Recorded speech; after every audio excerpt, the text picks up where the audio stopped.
By this point, the first followers of Arnosh had gained a decade, and gained many allies, and a somewhat small fortune. He had used a good portion of it to erect a watchtower and a fortified gateway to the tunnels where the old hovel had once stood, and had stationed a mercenary group who were also true followers of Arnosh. The high priest was amazed and intrigued, and of course was more than willing to see this truth, and learn more for his own faith's records. The portal was still there, as it had been since it was first seen, inky and black, like sheer glass, and the high priest stood across the cave from it, peering in its direction. He focused his power and let out a yelp of fear. "It is a portal to the demonic realms, you fools!" he hissed, turning to the first one, who smiled at him knowingly. "Yes, it is. And this god listens to us, and helps us." And he pushed Kotel towards the portal. "And most importantly, needed to speak with you. I have one for you, Arnosh!" he cried out, and the portal rippled, sending droplets of blackness spattering around the cave, and out stepped that first form that had tormented it so many years ago. "Thank you. You will be rewarded well," he said, and turned his attention to the high priest. "And now to find some truths." And with that he grasped Kotel by the throat, and lifted him several feet into the air, growing in height and stature as he did. And the first and second watched on as he started to take the truth from him, thread by bloody thread. They closed their hands around their coins, and watched on in awe, wonder, and terror, as they saw the blood flow, the skin tear and flay, and the limited sight they had showed the threads of magic drawn out and be shredded by their god. They were witnessing a pivotal moment in history, but they did not know it, and never would. He talked with the high priest as he slowly stripped the power from him, step by step, piece by piece, savouring the divine power he had been imbued with. Kotel pleaded with him at first, then tried to fight him with his given power, but this daemon was just too much for him, despite his ranking, and he began to realize the futility of his position. "Yes, you are mine now, and I will learn all you know, as I consume your soul, mortal," he stated, as a matter of fact, as he revelled in the first of a host's power to be given him in many centuries. But he must not kill him, for he might need him. He needed a high priest in order to enact the rites of the Scion, or the Ascension rites, or, to be truthful with himself, he needed another who knew exactly what to do, who had perhaps performed such in the past, to guide his hand in this matter. He needed this priest's soul, but needed a high priest. But maybe he could do so with this Kotel under his wing. "No, monster, I will not do your bidding," Kotel screamed in his mind, for he could talk no more, as the magic being stripped from him tore away his throat, and had already been pulling out his ability to control his body. He smiled to him and assured him, his voice echoing through his mind. "No, Kotel, you will not be doing my bidding." And he waved a hand to motion threads to begin creating another form. "But your new form will do it for me."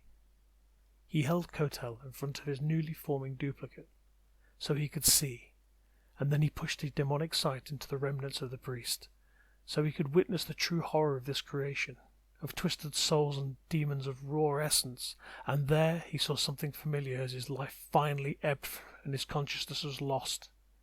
His own soul. Kotel was no more, as every last part of him, magical, physical and divine, was taken into this form. A small portion of Kotel was used, transferred from the original, that of Kotel's own soul, as without this he would not be able to commune with his host, nor use his powers. He commanded the new priest to show his power, and he tried, but announced he had none left. Of course he didn't, for he had used it trying to fight him off.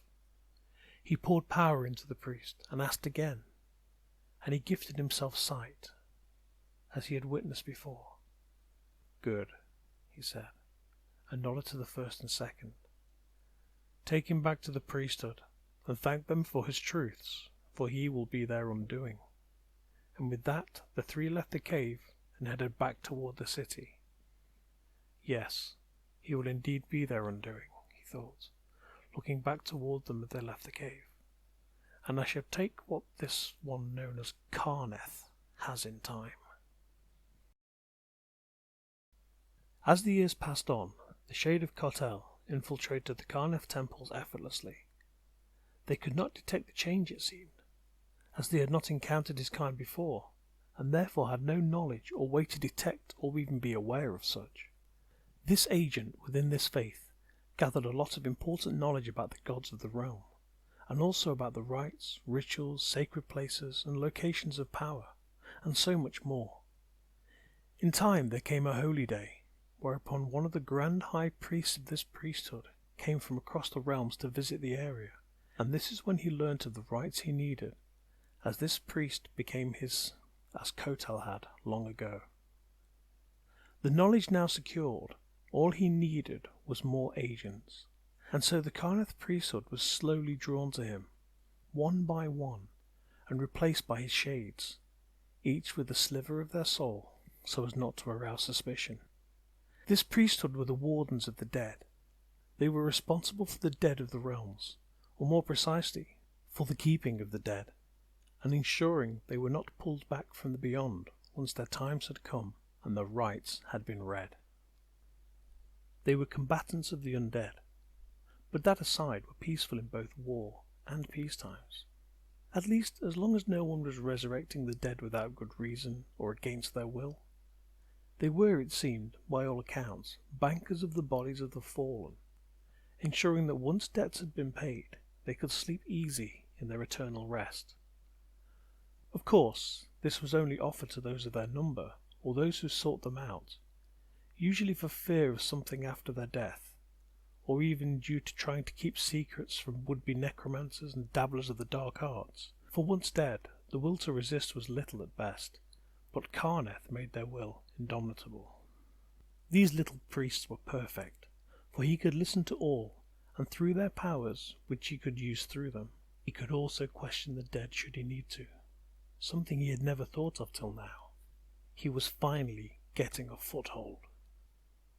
Time passed, and opportunities arose. He encountered other priesthoods and other faith followers, of Ursulan and Kalanave, and also one or two others who had lost their link to the gods in times past, but kept their faith alive in the form of cults, awaiting the return of their gods one day. And then he encountered a problem. As he tried to infiltrate Ursulan, he discovered they had close ties to another, who Karnef also knew well, but rarely acted with directly, those of Riona. Their high priest sensed something was amiss when they first met with Kotel, and even when the Grand High Priest was sent to assure her something was not amiss, she was seemingly too smart. Riona, however, was known as the Goddess of Peace, so her followers would never move against the other churches for fear of causing conflict, or so he thought. Their priestess contacted strange folk, who he would learn were those of the wild, the actual raw primal power of life upon the prime itself.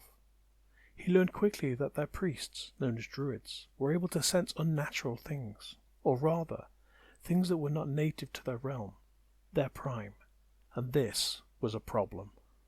Druids were brought into the city, and they began to watch the Karnef priests, and in short time they had identified many of his shades, and had begun to follow them. It would have been easier to avoid these druidic nuisances, but in the end he would have to confront them, and so he sent a small envoy, including Kotel, to their nearest circle several days outside of the city. Upon arrival they found a host of people and creatures waiting for them. Those of Karnef who were not shades were motioned forth and greeted, while others of the gathering stepped forth and approached the shades. They looked them over and asked that they all follow them to their meeting place, within their sacred area. Of course, the Karnef priests followed, shades and all. Upon entering the sacred ground, the shades suddenly became fearful, skittish, unsure of themselves, as the link to his power was severed. One of the druids stepped forward and took Kotel's hands and stared into his eyes, unblinking. "Something is within these ones," he announced, and those acting oddly were grouped together, while the rest of Karnef's priests watched on. Yes, something unnatural resides within, and they are not complete. Bring them to the circle. They were led to the standing stones and herded easily into the centre. Their wills weakened and their minds clearly confused. Chanting was heard, and shortly after the divination was concluded. I do not know what has transpired within your temples, but these, he said, pointing to the shades, are not your people. Well, not truly your people. The rest of the Karnef representatives looked on and clearly did not understand what the druid was stating. To put it simply, your priests are dead.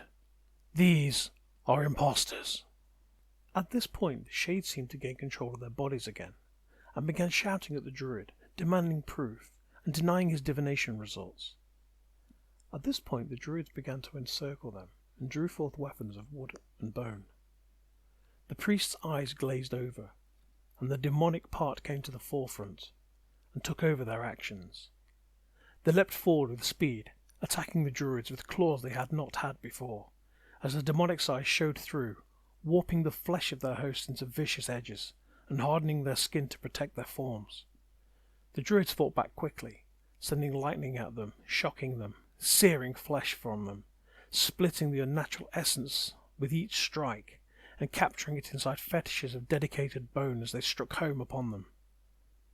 The confrontation was swift and final, and although they were slain, so were several druids.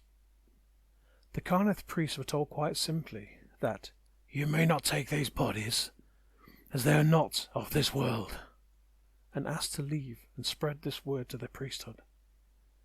They left hurriedly, with thanks and concern, as well as loss and anger. It would be the start of the distrust of the druidic ways by those who followed Karnef, as they did not fully understand what had transpired.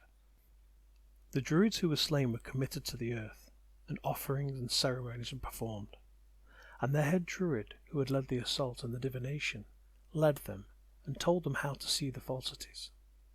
And so it came to pass that the knowledge that only those who followed the wild could sense and see the shades became known to the druids, and in time Riona would also be shown and told this. For the druids had warriors of their own, and were distrustful of most of the gods of the realms, and chose not to share this information. One thing was sure, and that was that no druid could ever be taken and made such a shade of, and then allowed to gain entrance to their sacred places. They were, effectively, not able to be taken by such subterfuge as the other priesthoods would in time. He sensed that he had lost connection to those who were being slain at the point they entered some place of power in the wilderness.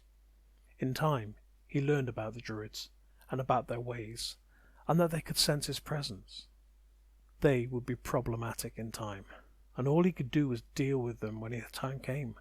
He created those he had lost anew, and sent them far from where they had last been, to spread the word of Karnef elsewhere, to bolster other temples around the lands.